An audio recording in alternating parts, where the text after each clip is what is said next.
Lee menceritakan pertemuannya dengan Chotai. Lee telah menyetujui perjanjian kerjasama di antara mereka. Lee bersedia melawan Hyo kalau Chotai bersedia juga memberikan CEO Mirai Elektronik untuk ditangkapnya. Lee katakan ia akan membantu Hyo menjatuhkan Jaksa Kim sebagai bantuan terakhir Lee pada Hyo sebagai teman. Lee memberikan bukti pelanggaran hukum dari istri Jaksa Kim. Kim menyerahkan saham 5% Yong-il pada Chotai lewat asisten Kim. Saat itu, asisten Kim memberitahu kalau Chotai meminta Kim memulai pekerjaan awalnya sebagai jaksa agung nantinya dengan menjatuhkan Hia. Jun Suk terlihat mulai bersiap untuk dipensiunkan oleh Kim, tapi Hyo kemudian memberitahu kalau mereka yang akan menjatuhkan jaksa Kim terlebih dahulu sebelum Kim diangkat menjadi jaksa agung. Hyo menyalakan TV. Di TV ditampilkan berita Huang yang sedang melakukan konferensi pers. Huang membocorkan info soal keterlibatan Jaksa Kim dalam memaafkan kasus hukum anggota Dewan Gu di Kimsan. Sebagai anggota partai, Huang menyatakan keberatan Kim untuk naik sebagai Jaksa Agung karena dianggap tidak kompeten sebagai jaksa. Curie kemudian tampil. Ia mengangkat kasus istri Kim soal pencucian uang dan penghindaran pajak. Chotai menonton berita itu juga. Chotai kembali curiga ada seseorang yang mengatur semua ini. Pihak itu jelas tahu kalau Chotai berusaha menjadikan Kim sebagai jaksa agung. Jadi pihak itu juga sengaja untuk mengatur rencana lainnya dengan menghalanginya. Kim menemui Chotai saat sedang membahas dua berita besar tentangnya dan istrinya. Mereka kembali melihat berita lebih hebat yang melibatkan Kim. Berita itu tentang skandal Kim yang mempunyai anak di luar nikah yang disampaikan langsung oleh Hanmi. Chotai marah besar pada Kim atas berita skandal itu.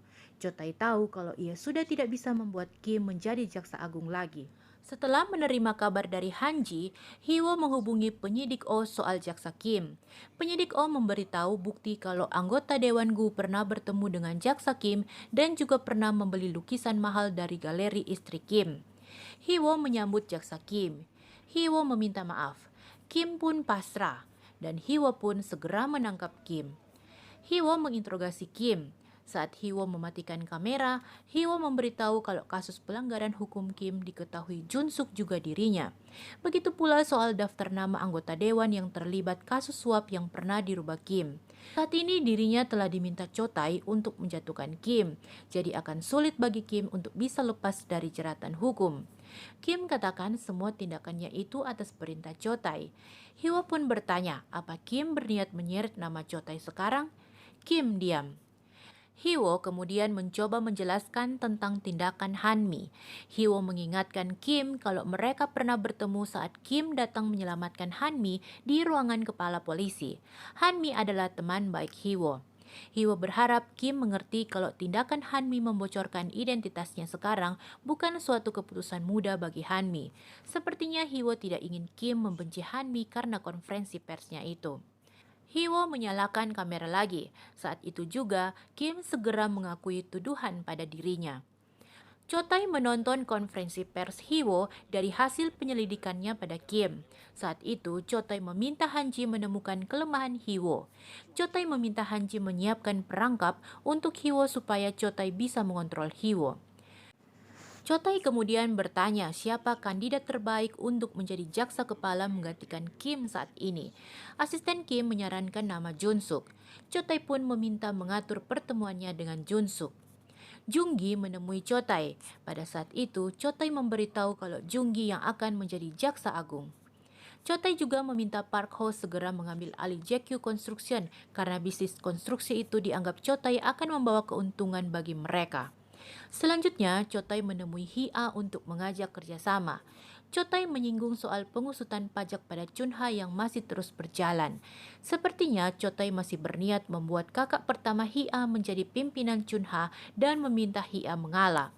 Hia katakan Chotai pasti takut dirinya akan memiliki saham Yong-il untuk bisa naik menjadi pimpinan Chunha.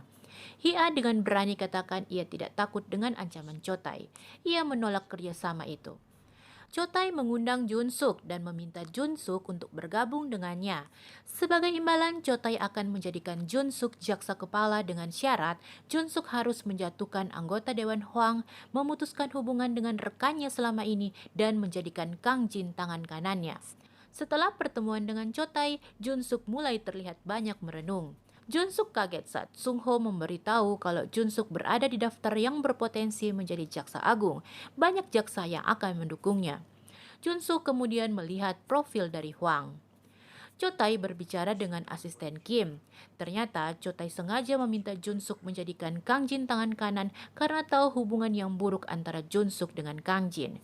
Chotai ingin menjinakkan Junsuk dengan membuat Junsuk mengalah pada egonya sendiri. Kalau Junsuk bisa mengalahkan egonya itu, Junsuk berarti bisa dikontrolnya. Huang bertemu dengan Hiwo. Huang memberitahu desas-desus kalau Junsuk telah diminta bergabung dengan Chotai. Junsuk kembali menemui Chotai. Saat itu, ia memutuskan untuk menolak tawaran Chotai karena tidak mau berada di bawah kontrol dari Chotai. Chotai kemudian mengancam akan menghancurkan semua hal yang ada pada Junsuk kalau Junsuk tetap memegang prinsipnya itu. Junsuk katakan kalau Chotai mau menjamin kejaksaan nantinya akan memiliki wewenang atas penyelidikannya, Junsuk mau menerima tawaran Chotai. Junsuk meminta hak kejaksaan yang bisa mengambil keputusan tanpa dipengaruhi oleh Chotai. Junsuk bergabung dengan Hiwo dan Sungho. Ia jujur mengatakan baru saja diajak Chotai bekerja sama tapi ia menolaknya. Seorang wanita kemudian muncul di restoran orang tua Hiwo. Wanita itu katakan ia menginap di sebuah hotel tapi tidak tahu arah balik ke hotelnya. Ia pun meminta bantuan Hiwo untuk menunjukkan arahnya. Rupanya wanita bernama Jung Suyun itu adalah orang suruhan Chotai yang diminta untuk merayu Hiwo. Chotai sedang menyiapkan kelemahan yang bisa dipakainya untuk mengendalikan Hiwo. Hiwo dan Sangman menemui Hia. Hia memberitahu kalau mereka mendapat lawan hebat untuk memperebutkan JQ Construction dan orang itu adalah Park Ho. Hia tahu kalau Park Ho berniat membeli dan kemudian menjual lagi JQ Construction dengan harga yang tinggi pada perusahaan lain. Uang itu nantinya akan digunakan untuk membeli saham Chunha. Mereka harus mengagalkan rencana Park Ho untuk mengamankan Chunha. Sangman menemui orang dalam di JQ Construction. Saat itu, Sangman meminta bantuan untuk dikenalkan pada para eksekutif lainnya supaya bisa mulus memiliki JQ Construction. Sangman menjanjikan akan menjamin masa depan dari orang dalam itu. Tawaran itu pun diterima.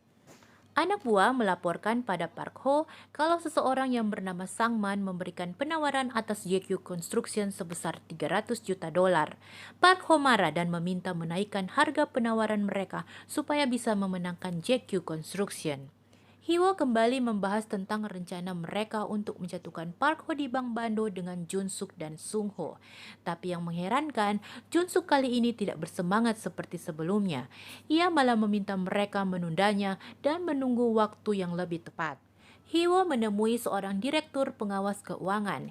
Hiwo kemudian memberikan bukti pelanggaran di Bank Bando yang sengaja tidak diusut oleh pengawas keuangan itu. Hiwo mengancam bagaimana kalau bukti itu sampai jatuh ke tangan anggota Dewan Huang.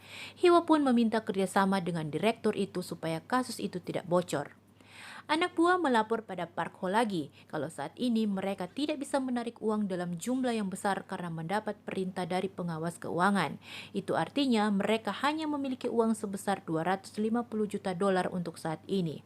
Park Ho marah karena tahu mereka akan gagal memiliki JQ Construction. Huang menghubungi Hiwo. Huang memberitahu kalau posisi jaksa kepala wilayah pusat sudah ditentukan dan itu adalah Junsuk. Hiwo kaget karena itu artinya Junsuk juga sudah bergabung dengan Chotai.